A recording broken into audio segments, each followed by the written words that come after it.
Hi, this is Benjamin Castillo, and in this episode number 2, we're going to go over and count down for the top 9 things you need to know and do to stop being your own worst critic, to stop the self-criticism, to stop beating yourself up. Now, I'm going to reference an article I found called Why You Should Stop Being So Hard on Yourself. If you want to read it on the original article, I put the link below so you can take a look at it. But what we're going to do here today is building on that, building on top of the article, building on that and just taking it to the next level. Because a lot of times people just say, okay, you should do this and do that. But what we're going to do here is to put it simple and put it straightforward in terms of the things that you should know. That not only you should know, and also why you should know them, and then actually do those things, right, to stop the negative self-talk. Okay, so remember, there's going to be 9. The first 5 are things you need to know. The first 5 are things you need to know, and the last 4 are things you need to do. Okay, so let's get started. Okay, so number 9. According to the article, self-criticism or beating yourself up can take a huge toll on you. It can stimulate inflammation that leads to chronic illness and also accelerate aging. Ouch. Ouch and ouch, right? You don't want that, right? So sometimes you think, you're being harsh on yourself and you're just talking very negatively to yourself, and you don't really think about what the consequences will be. But now we're seeing in this particular number 9 here that it can hurt you physically, not only with chronic illness, but also can accelerate your aging. So you don't want any of that. So that's number 9. Let's get into number 8. Okay, number 8. Our brains are wired to notice our mistakes. For example, when you eat too much, you notice, oh my gosh, I ate too much, right? So our brains are automatically wired to notice our mistakes. It would have been good. It still would be good for our brains to be wired when we actually do good things, right? Sort of like, pat ourselves in the back and actually let's do more of that. So it is the case, but it's just that we need to understand that we notice the negative more than we notice the positive. It's just the way it is, right? So that's number 8. Those are the things you need. The first 2 things you need to know in our countdown. But that's when you notice something that's a mistake in terms of our brain being wired that way. It's not the same thing as actually shaming ourselves endlessly, right? And then replaying it in our minds, which can lead to really negative things in our lives, which gets into number 7. All right, number 7. Studies show that beating yourself up can decrease your motivation and productivity, as well as it making it less likely that you're actually going to do what you need to do. So none of that is I think a surprise, right? It hurts our motivation, yes. It hurts our productivity because we're less motivated, yes and yes. And not only that, it just we talked about things becoming reality in our last episode. Well, here things become reality because we're not going to achieve what we should be achieving because we're beating ourselves up, right? So it just becomes worse and worse and worse. So pretty much these first numbers in the countdown have been all negative. So let's get into number 6. Okay, so number 6, the solution. Here's the solution. Wait for it. The solution is, instead of self-criticism, self-compassion. Being kind to yourself. Now, some people may think, oh, Benjamin, you're being self-compassionate means you go soft or you lose your edge. And I'm telling you straight out, no, not at all. And actually, it's been proven is actually the opposite. According to the article, again, research was actually proven that the self-compassion actually kicks butt in terms of it kicks self-criticism's butt in terms of being when it comes to greater achievement and success. It's not that you become soft.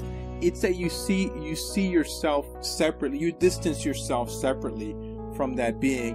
I'll give you an example. When your friend is going through a rough time, they made a mistake in their life. Something happened. They made a mistake. And then they come to you. You're gonna say, you know what?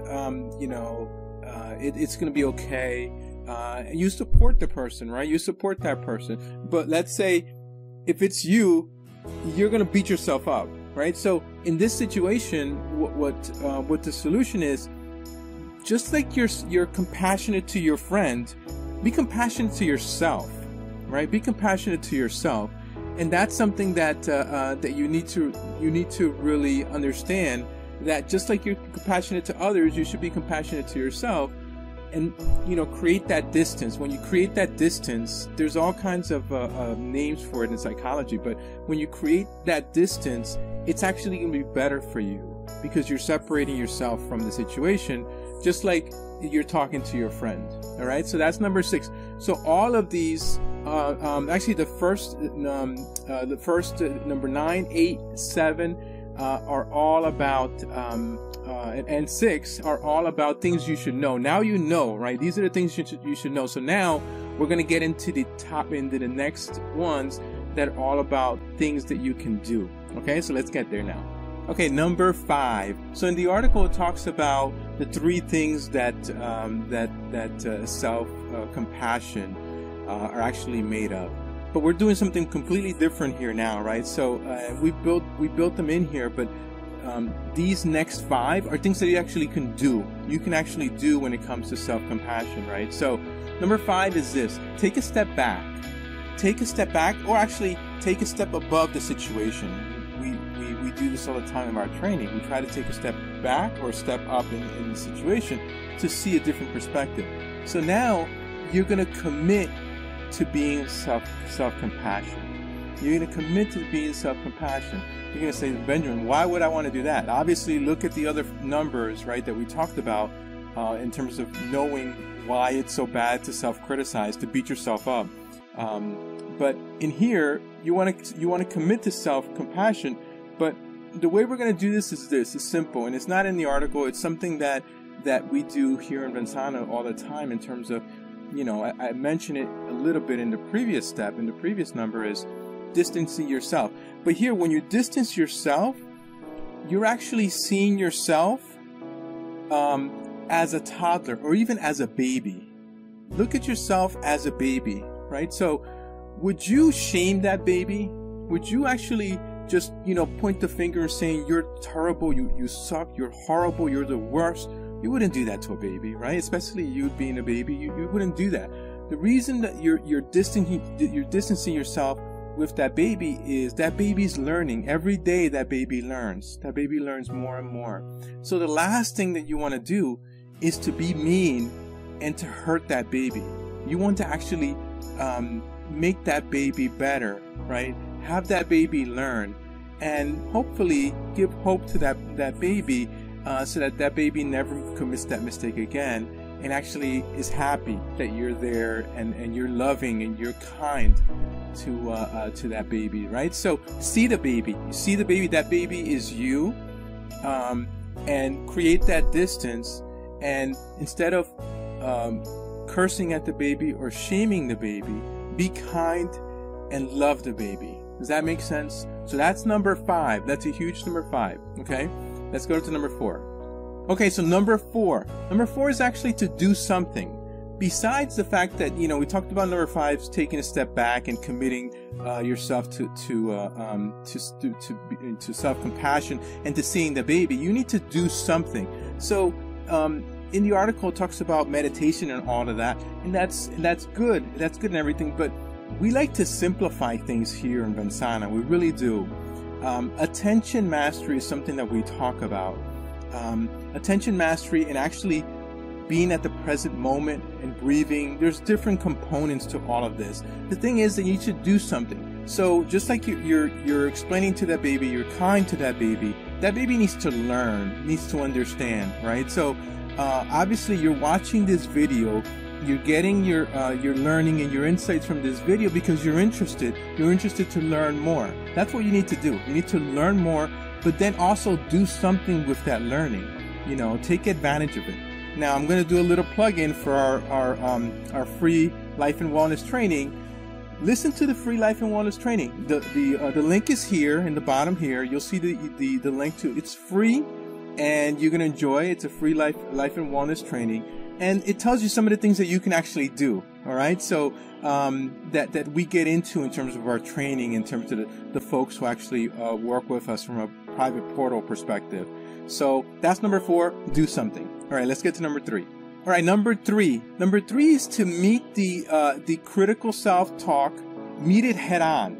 Meet it head on during that moment in time. So when you're speaking to yourself, when you're speaking badly to yourself and saying, you know, that nothing good happens to me, why is this happening to me? You know, you're always making the same mistakes, Benjamin. You know, you're just, you know, why is this happening to me? Not so much why is this happening to me, but, you know, you're stupid, just horrible stuff. I don't even want to say it because I'm not good at that, right?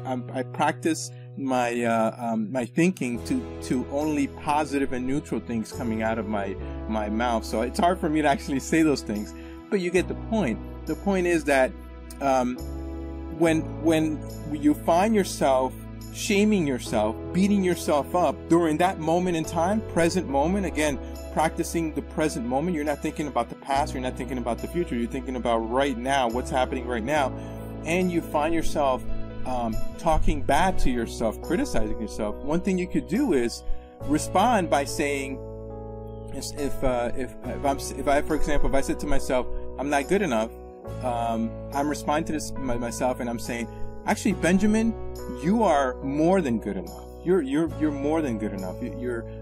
Look at where you are today versus where you were yesterday, right? So I speak back to myself, and notice that I didn't say I.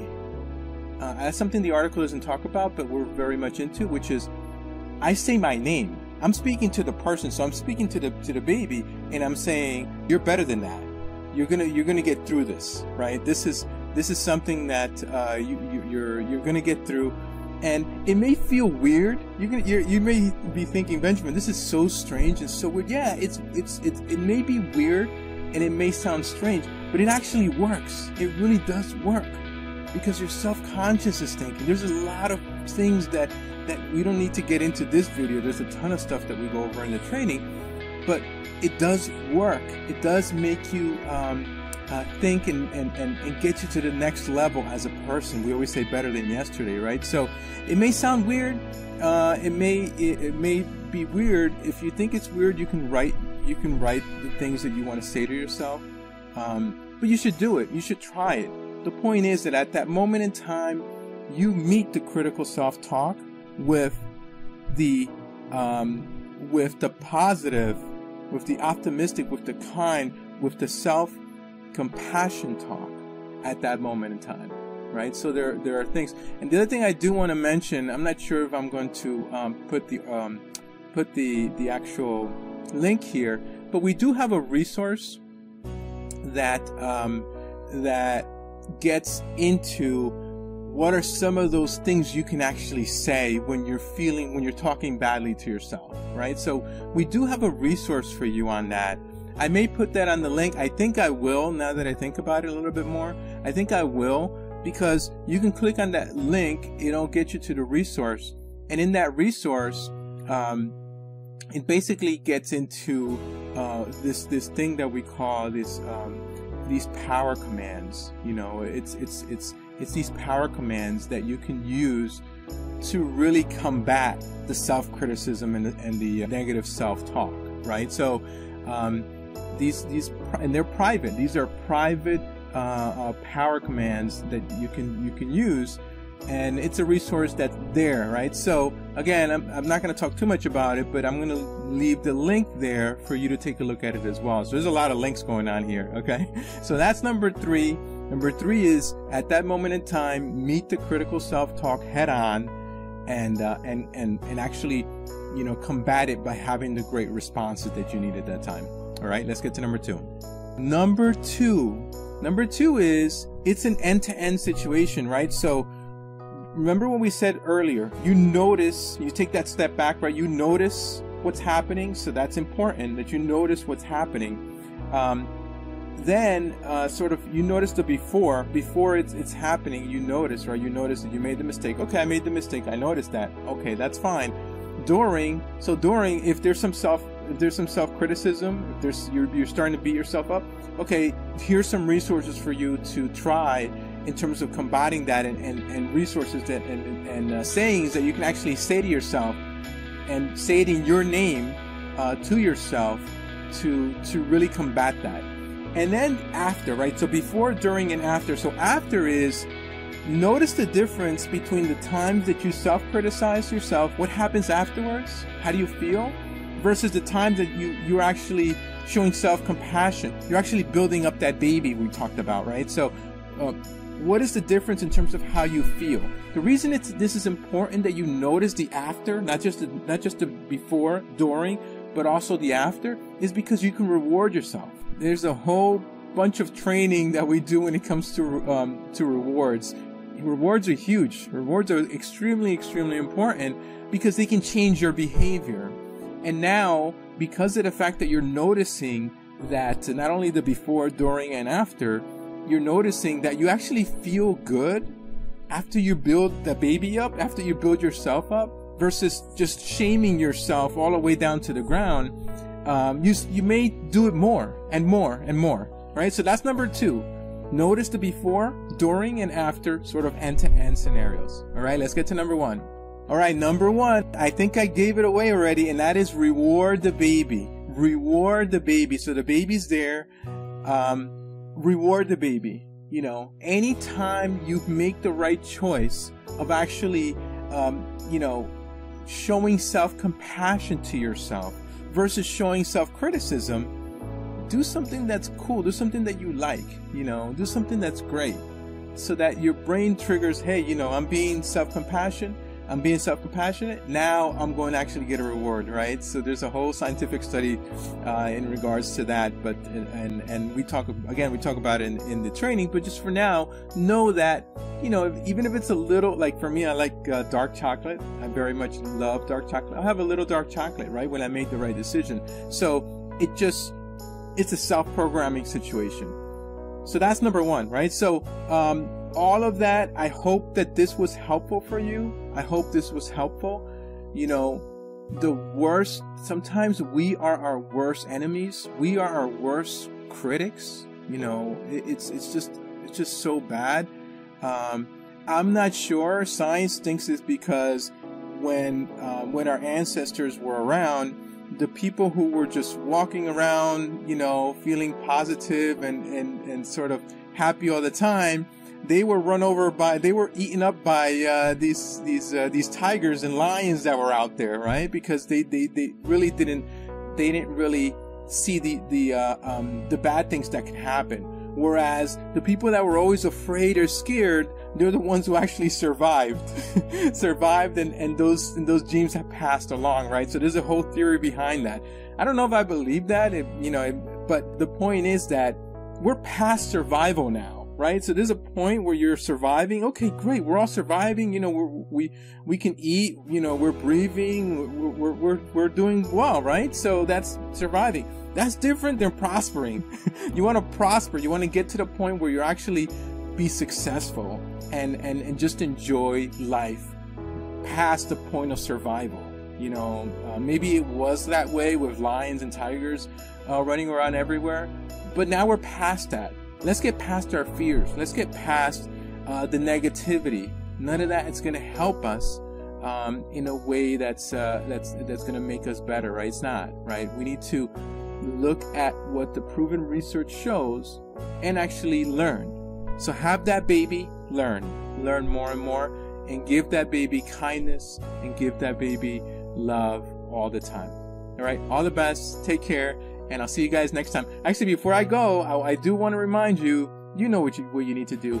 Like this video, subscribe to our channel, and tell others about this, because this is something that we're going to do. We may not do it every week. It may be every 2 weeks or even every 3 or 4 weeks, but we're going to continue doing this to help people get through these different topics. So the other thing as well you can do is please leave a comment, if you can, as to which topics you think we can help you with. We have a ton that we've received through emails. We're going to be going over those. But still, any other topics you want us to go through, let us know. All right? All the best, and I'll see you soon. Take care.